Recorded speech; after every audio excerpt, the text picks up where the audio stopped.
A partir de agora, você assiste Verdade e Vida. Um programa da Igreja Presbiteriana do Brasil. O que a Bíblia tem a dizer sobre o sexo? Eu quero falar para você, no programa de hoje, que o sexo é bom, que o sexo é santo, que o sexo é puro, que o sexo é prazeroso e que Deus criou você para desfrutar as delícias do sexo. Mas Deus estabeleceu princípios e parâmetros para isto. O sexo é para ser usufruído no contexto do casamento. Nós vamos tratar deste assunto de maneira livre, aberta, porém sob a perspectiva de Deus, de acordo com as balizas da Escritura Sagrada. Chame a sua família, ligue para um amigo e participe conosco do programa de hoje. Verdade e Vida. A palavra de Cristo para uma vida melhor.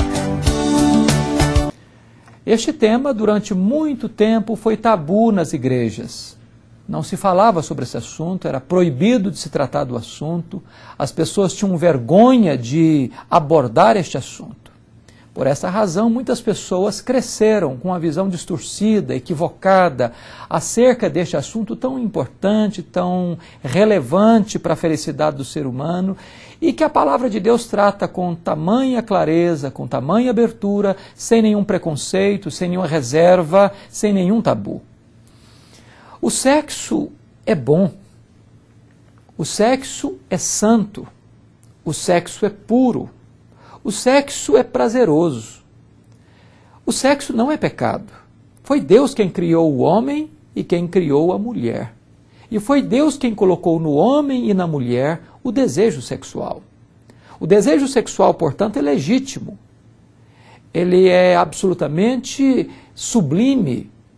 E ele tem o propósito de uma consumação dentro do projeto que Deus mesmo estabeleceu, que é o casamento. Agora, a palavra de Deus vai nos dizer que o sexo fora do casamento e antes do casamento, ele produz sofrimento, vergonha, dor, culpa e tragédia. Se você quer dar uma olhada, por exemplo, em 1 Tessalonicenses, capítulo 4, versos 3 a 8, o apóstolo Paulo fala ali do perigo que é a fornicação, ou seja, a prática do sexo antes do casamento. Nós estamos vivendo numa geração, especialmente da década de 60 para cá, da revolução sexual, do advento do preservativo, do anticoncepcional, e com a corrosão dos valores morais, em que a sociedade acha absolutamente natural dois jovens, ao namorarem, terem relação sexual.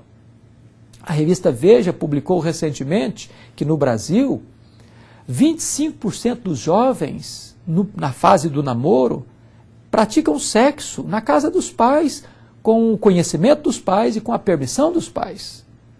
O que a Bíblia tem a dizer sobre isso?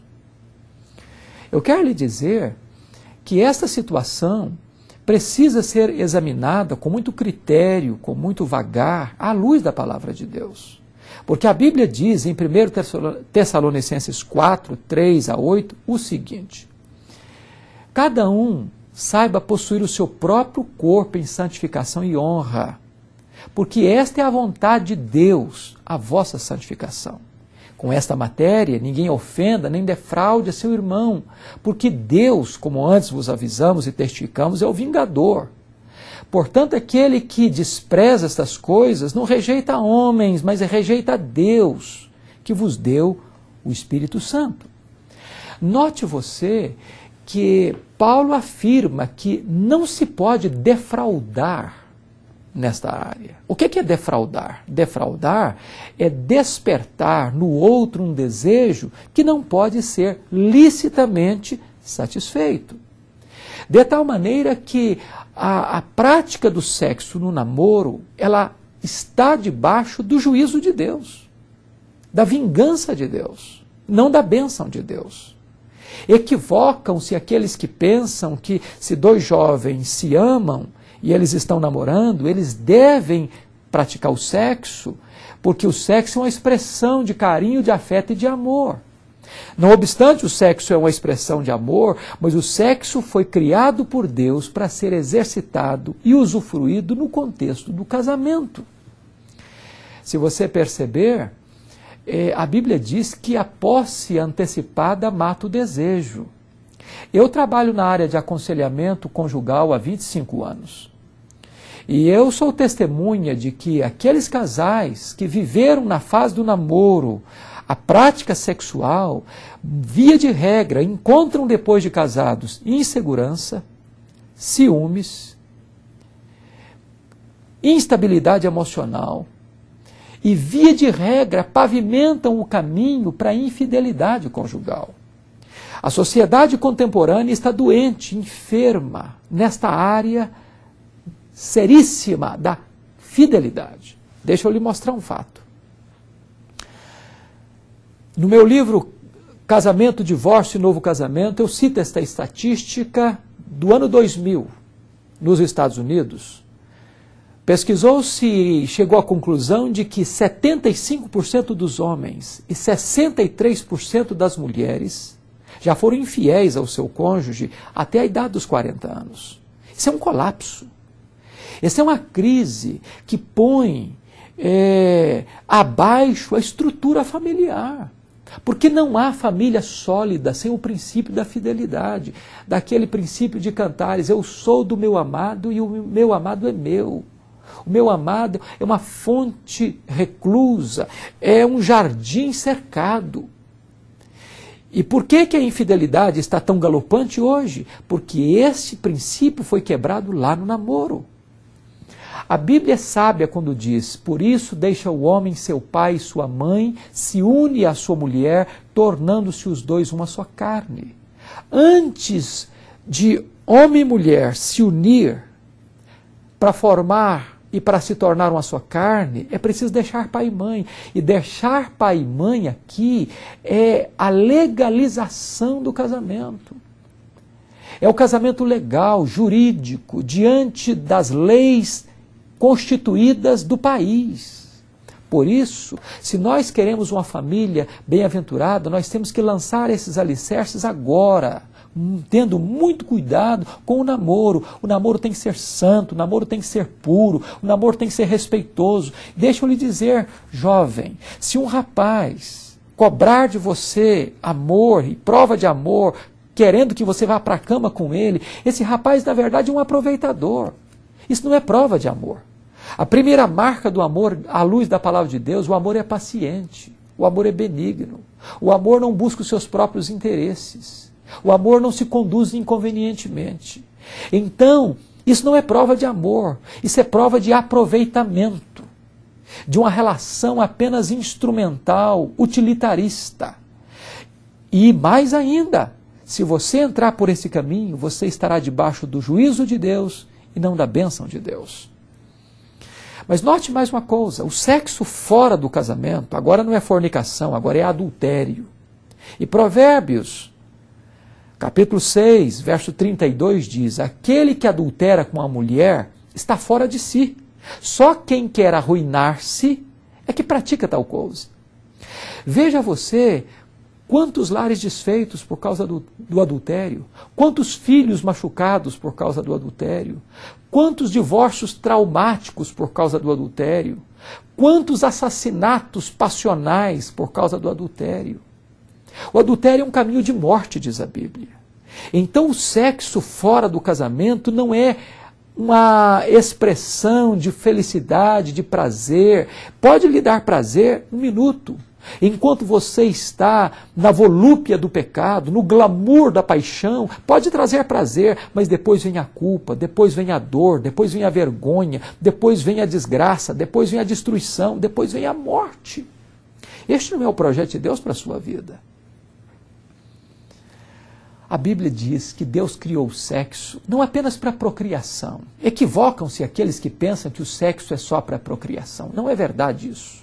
Quando você lê Provérbios capítulo 5, você vai ver lá que Deus ordena o homem e a mulher, no contexto bendito do casamento, a desfrutar plenamente deste prazer, bebe das tuas fontes, sacia-te com a mulher da tua mocidade.